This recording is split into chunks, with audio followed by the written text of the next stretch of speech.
In this lecture, we are going to cover the rest of the topics from this lecture series, that is data warehouse design and usage, data warehouse implementation, and data generalization by attribute oriented induction. Okay, so let us begin. So what are the design of data warehouse or designing techniques of data warehouses available from the business analysis framework? But we are just going to learn all these things in just very concise manner. We are not going to learn in depth. Fine. So there are four views available. One is top down, another is data source, third is data warehouse, and fourth is business query. So top down view says it allows selection of the relevant information necessary for the data warehouse, right? So if you see just top down view, that means we are going to select only the relevant information which is required for me. We are not going to drill down, we are not going to see the details about anything. Okay, we are just selecting the relevant information which is necessary for us. We are not going to debug any knowledge from the data. We are not going to see what are the details of the data present. We are not going to learn them in detail. So we are just going to select my relevant information. Okay, now if we see this one, data source view, that is going to expose the information being captured, stored and managed by operational system. Okay, so data source is going to think about the what are the data being captured, what the data are stored. Okay, so what my operational system is doing, that is the job of the data source. Fine. Now data warehouse view, that we have learned that data warehouse can be represented using fact tables and dimension tables, and if we can use this kind of representation, whatever the architecture we are following, whether it is a star schema or it is a snowflake, right, or it's a fact constellation, whatever we are going to follow. So here we will get the details about the fact tables and the dimension tables as well. So with the help of this, we are going to get every details of the data what my data warehouse is storing. And business query view is, it sees the perspectives of data in the warehouse from the view of end user, right? So you can understand easily, query view means whatever my user is querying right now, the data is going to get fetched in his or her choiceable form. So it will totally based on the query. Fine. Now if we have to see this one, that data warehouse, what can be the data warehouse design process, these are the way. See, it can have that top down approach which we were learning in the previous one. It can have bottom up approaches or a combination of both. Okay. So if we follow this top down approach, it will start with overall design and planning. Means that we can follow the top down approach when we are having everything in our hand. Okay, my total design is matured enough, so we are having the overall design and planning with us, then we can follow this top down approach. Bottom up means, just see, we are having some crude information with us and we start building up. It will go rapidly, or rather it will build up rapidly. Okay, so depending on what kind of data, what kind of knowledge we are having, what kind of design we are having with us right now, we have to follow any one of them. Sometimes we may say, for few models we are having full data with us, okay, full designing with us, so we can follow the top down approach. And for the rest of the part, we are having very crude knowledge, or say very limited amount of information in our hand, we can follow bottom up, and after that we can mix and match to come up with the whole model. Fine. So then the combination of both of them is possible. So if we have to think in respect of software engineering, so you can just easily map them with waterfall model and spiral model, right? We know what a waterfall model does, what a spiral model does, and this can be built up using these models as well. Fine. And if you want to know about the details of the waterfall model or spiral model, you may consult any software engineering book. There you will find the details, but it is not the goal of our course to learn all the software models in detail. Fine, so we are not going to discuss anything about this here. Fine. Now if we have to describe this data warehouse design process in a very stepwise manner or in a very algorithmic approach, it will be like, firstly we have to choose a business model. Okay, that is what business model we are going to design, whether it is of orders, whether it's of invoices or customers or whatever we are going to build up, that we have to choose first. That is our first step. Then we have to choose the grain, that is atomic level of data. If we don't have the data set with us, if we don't know the total data or the atomic level graining of data, we cannot build up any model. So that atomic level details of the data should be there with us. Then we have to choose the dimensions that will apply to each of the fact table record, right? So we have to choose what dimensions we are going to use for each of the table. So that will be the content of the fact table record only. Okay, so the selection of dimension is very essential. Which dimension we are going to keep with us, which dimension we are going to reject. And again we have to choose a measure that will populate each fact table record. If you means we have covered that these are the contents of the fact table. Actually it contains the keys to the dimension tables. So if we can build up the dimension tables and we can keep the keys in the fact table, and it will have measures of itself in the fact table. We have learned what is the content of the fact table and how it looks like in the previous lecture. So these are the required features to build up a data warehouse model. Just see, this can be a recommended approach. You can recommend any other things. Just to cite an example, this can be a recommended approach. Now we will see what are the usage of data warehouse, right? There are mainly three areas of usage of data warehouse. Firstly, it can be used for information processing. Secondly, it can be used for analytical processing, which we were talking about till now, that is basic OLAP operations. We have seen that cuboid representation of OLAP, using which how we are going to fetch data from it, how we are going to apply those operations like slice, dice, drilling, pivoting, right? So using this kind of OLAP operations, we can go through all the, we can just fetch every dimension of the data, that is it supports the multi-dimension actually, so we can analyze the data from it, right? And data mining approach, fine. So that is knowledge discovery from the hidden patterns, support association construction. These are the different kinds of approaches available.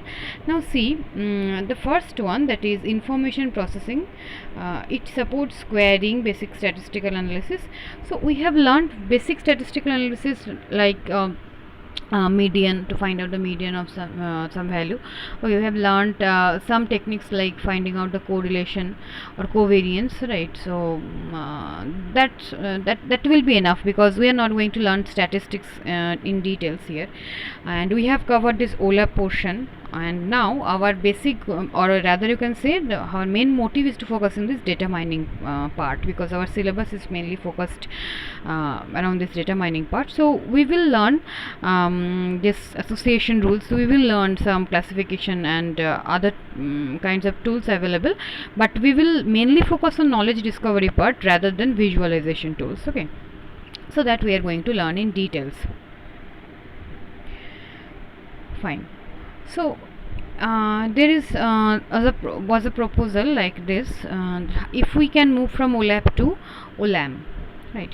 That means instead of just storing in the data warehouse, if we can directly means we can use those data for analytical mining, okay, online. So for using OLAP, how we can move to OLAM, fine. So why online analytical mining is required? It will give us with high quality of data in data warehouses. right? We have high quality of data in data warehouses, so if we can implement any online analytical mining process, so we will get those data. Means data warehouse already consists of the data after integration. It consists of the cleaned data, it consists of consistent data, because after all this process we mainly store the data in the data warehouse. So if we can apply online analytical mining in this data, means in OLAP, if we can apply OLAM, then we will get high quality. Using this high quality of data, we can come up with a good result. Okay. Then available information processing structure surrounding data warehouses. So information processing structure, we can use ODBC, web accessing. Okay, so these are the information processing structures we can apply over there, but we are not going to learn in details about ODBC and all in this lecture. Then OLAP based exploratory data analysis.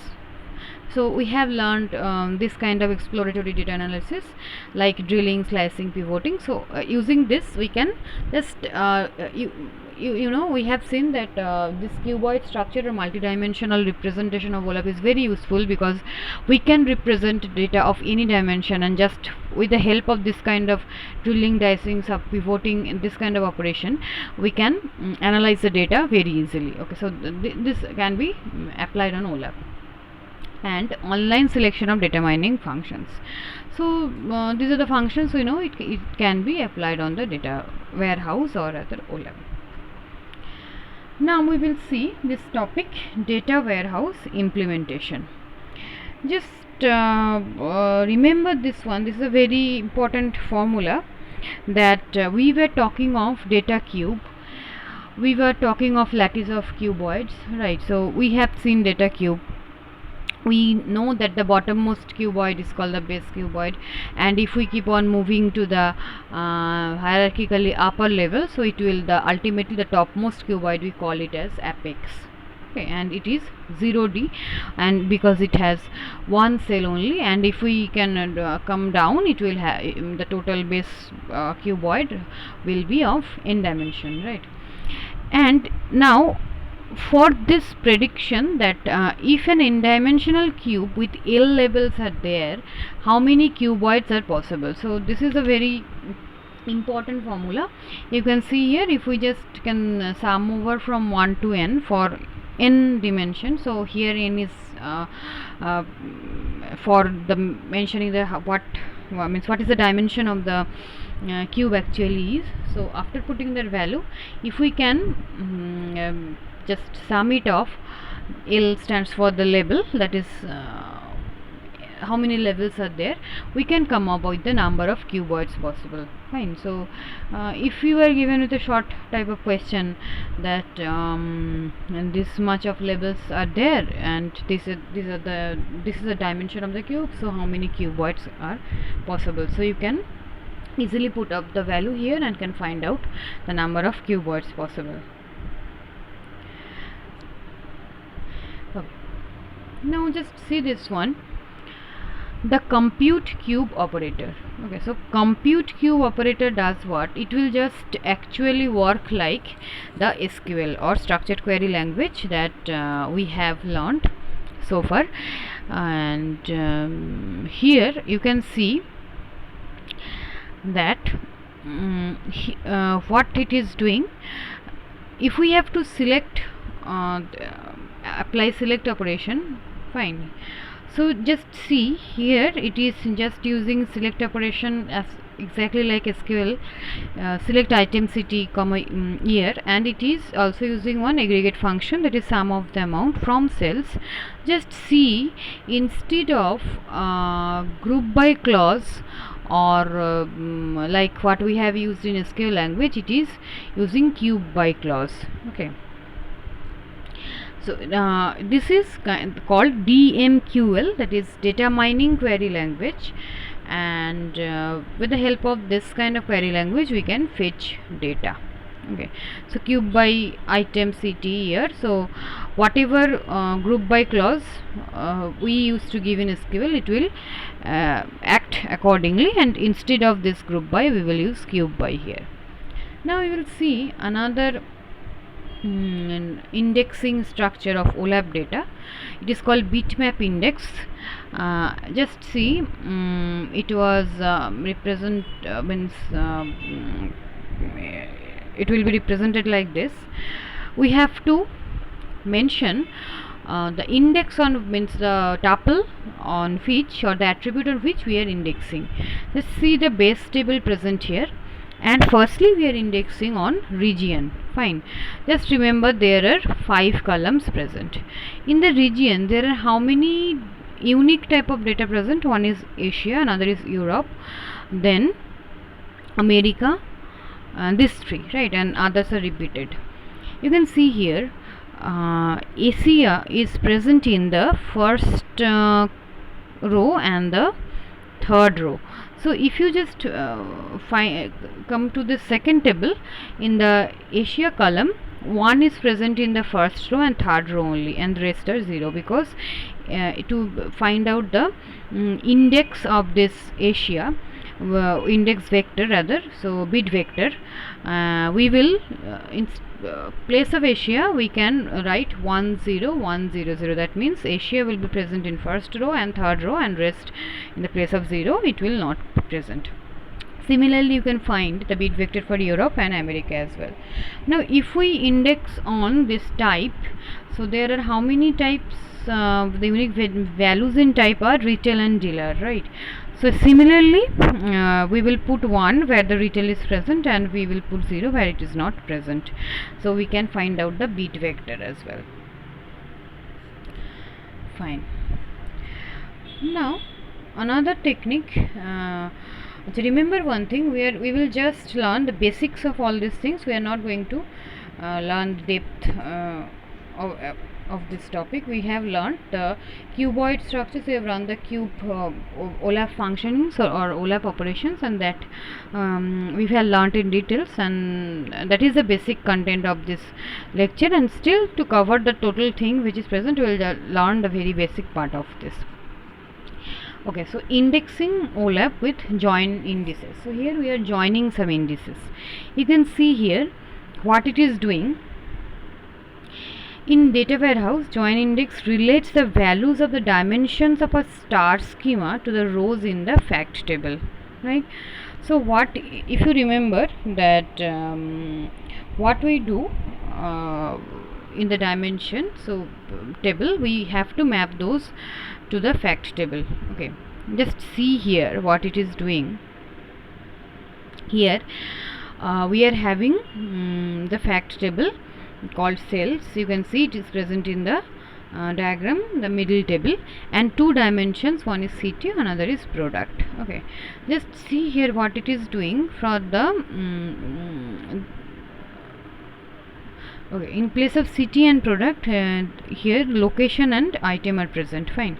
So here the first one, that Main Street, is pointing to those area which this dimension table actually wants to point, when these are the data for the location table. Okay, and again item table is pointing to those area where its own value are present. So this is a kind of indexing, and you can see a particular fact table is being shared by different dimension tables, but there is no sub branching from the dimension table. There is no more than one fact table, so it is following a star schema. Okay, so this is a join indices possible, so it works in this fashion.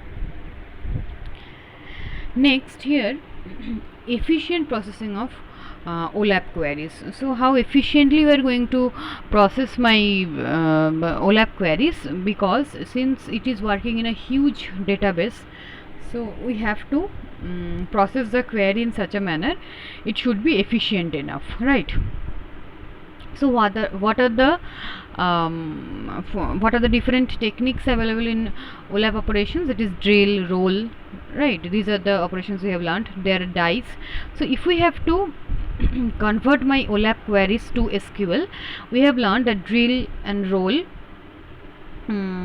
we have to convert that to SQL, its corresponding SQL query.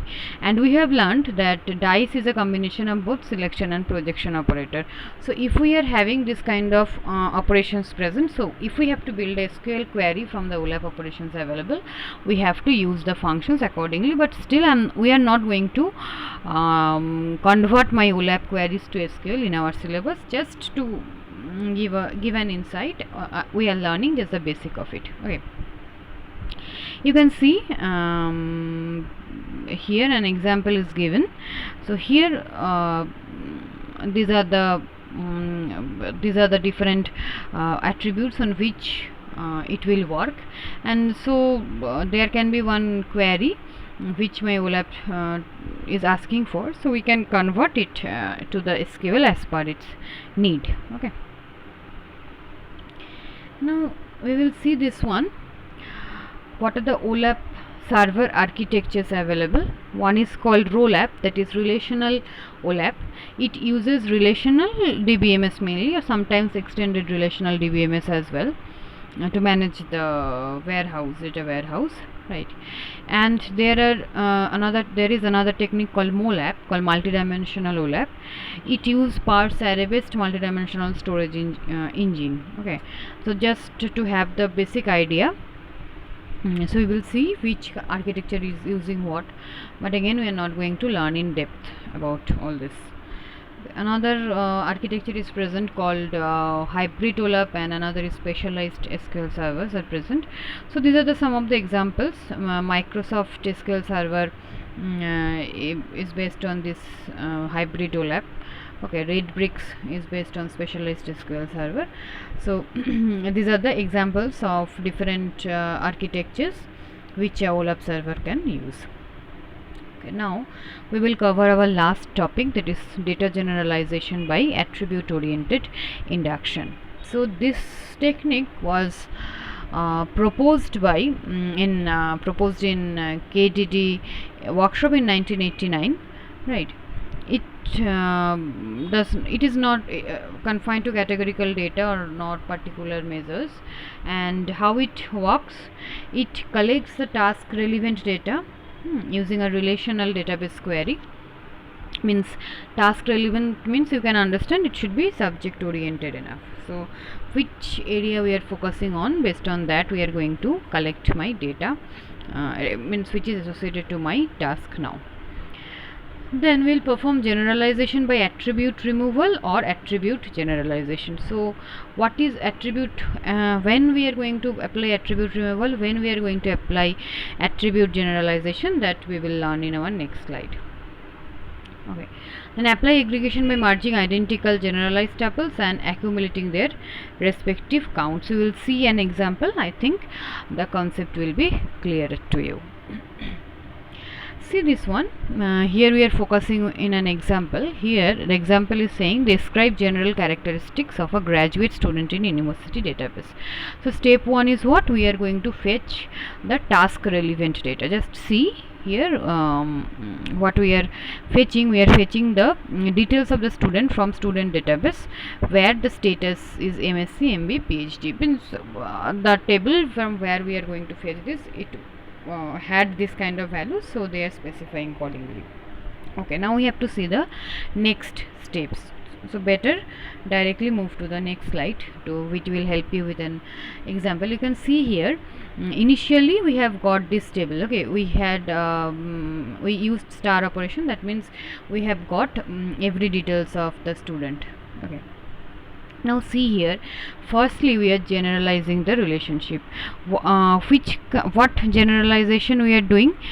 See here, firstly we had name, we had gender, we had major, we had birthplace, we had birth date, we had residence, we had phone number and GPA. Okay, now see here what we are doing.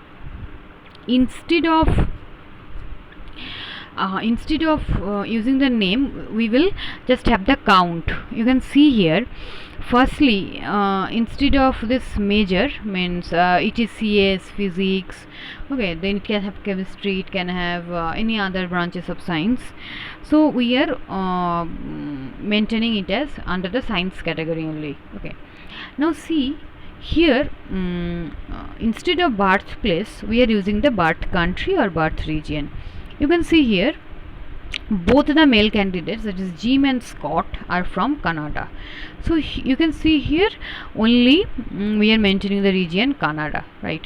And instead of date of birth we are maintaining a range, means the people from Canada or the male candidates from Canada, what is the age range for them.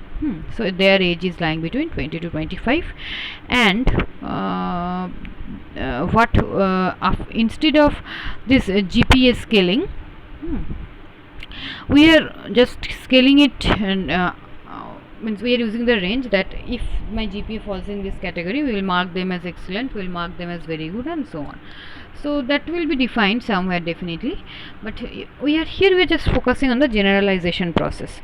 Fine. So here the students which is having male gender male, having major science, having the birth region Canada, having age between 20 to 25, and residence is Richmond, right? And then GPA falls in this very good category. So there are total 16 candidates present. Fine. So in this form we are doing the primary generalization. Now again see, we are further generalizing it, and we are maintaining this table. One is maintaining the birth region, other is maintaining the gender, and based on that we are getting the just the count and nothing else. So this is a we are just based on the attribute, we are inducing on the values present, we are performing induction, and we are coming up with a tabular form to represent it. So you can see we have performed all the 3 steps that we have learned so far. Let us revisit that slide. You can see here, firstly we have using the basic SQL query, we have fetched the my task relevant data. Then we have performed this attribute oriented induction into the first generalization step, and if further generalization are required, you can do it. Okay, then using any table like structure we are going to represent them. Okay, now we will see some basic principles of attribute oriented induction. It is it maintains a principle of data focusing, task relevant data including dimensions, and the result is in the initial relation. Okay, so whatever we are getting it from the initial relation only. Okay, then if you remember, we can perform 2 different operations I was talking of, attribute removal and attribute generalization. Now see when it can be done. So attribute removal can be done where you can remove attribute A if there is a large set of distinct values for A, right? So if there are distinct values from A, so we cannot generalize my A, so it can be removed, right? But there is no generalization operator on A, since it is having so distinct values, there is no generalization, is not possible at all. So we cannot do generalization. Okay, and A's higher level concepts are expressed in terms of other attributes, right? So if it is been expressed in other attributes, so we cannot go for generalization. So here since it cannot be used for generalization purpose, we can discard that attribute. And when attribute generalization is possible, if there is a large set of distinct values for A and there exists a set of generalization operators on A, then select an operator and generalize A. If this is possible, we can do it. Okay, so these are the basic principles. Now we will see this one. What are the attribute oriented this induction algorithm? What is the basic algorithm? We have learned learned the steps, but if we have to represent it in form of algorithm, we are just using different kind of functions. You can see initial rel, that means we are performing the initial relationship. That means we are applying SQL, we are finding out task relevant data that will come under initial rel function. Okay, then pre-generalization. So based on the analysis of the number of distinct values of each attribute, so whether we are going to follow attribute removal or how we are going to generalize, that will be decided here. Okay, then prime generalization, that means based on this whatever we have gained in my previous step, and we can generalize it and can find out the count as we have seen in our example. Ultimately we have come with a table like representation, there we have got the count. So based, you have seen here, there we have generalized based on one was gender and other was birth region. Okay, so based on this factor, how we have chosen this, this one, which attribute we have chosen there. So that will depend on whether we can generalize on that attribute or not. That will depend on it. And last step is presentation, and there are various visualization techniques available. We have used table like structure here to present it. Okay, next is presentation of generalized results. So these are the presentation techniques available. Okay, one is cross tabulation, you have seen it. There can be other techniques like pie charts, bar charts, and another quantitative characteristics is used. You can see here this quantization operators that we have learned a very basics in our discrete mathematics. So here we can use those operators to represent it. So these are the various kind of presentation techniques available. You can follow any one of them. Okay, then mining class comparisons. So here what it does, it compares two or more classes, and this is the method available. Okay, what we are going to do here, we will partition the set of relevant data into the target class and the contrasting classes. Fine. So total data what we are getting, we will just divide them, means we are just clustering them, okay, according to their properties into different clusters. Now generalize both classes to the same high level concepts. After, just see from the bottom up approach. Firstly we are we got data, just we are clustering different material based on their color. Okay, so say there are a few materials of red color, there are few materials of orange color, there are few of pink color, few of maroon, and say few of sky, few of blue, few of dark sky. In this there are different kinds of colors present. Okay, now if we have to generalize them, so firstly say we are generalizing based on this among this type of data present. So we are partitioning them into two, we are generalizing them into two class. One is which is red based mainly, which is blue based. Okay, so we can keep this pink, red, orange, maroon in one class. It is very near to red color, and for the sky blue and dark blue and whatever, we can generalize them in the blue scale. Okay, so these are based on the pattern of data what we are getting, so we can generalize them. Okay. Then compare tuples with the same high level descriptions, and we are having two measures, that is support distribution within the single class and comparison distribution between the classes. Okay. And whenever we will learn your clustering technique or unsupervised learning, this concept will be much clearer to you. For now, just this much for the introductory part. Okay. Now concept description versus cube based OLAP. So if we have to compare them, it will be like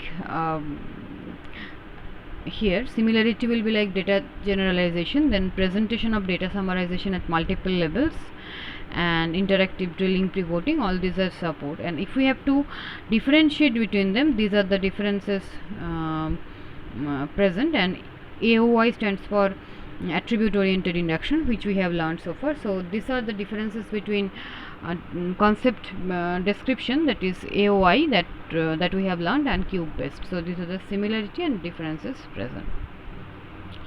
Now to summarize what we have learned in this lecture, these are the topics we have covered so far, and few in details and few in a very concise way. So based on your syllabus I have prepared this tutorial. So where the focus should be given more, I have explained that in detail, and where we can just learn the basic concepts, we have learned the basic concepts actually. And with this we will end up our module 1, and in the next lecture we are going to start up with module 2. Thank you for now.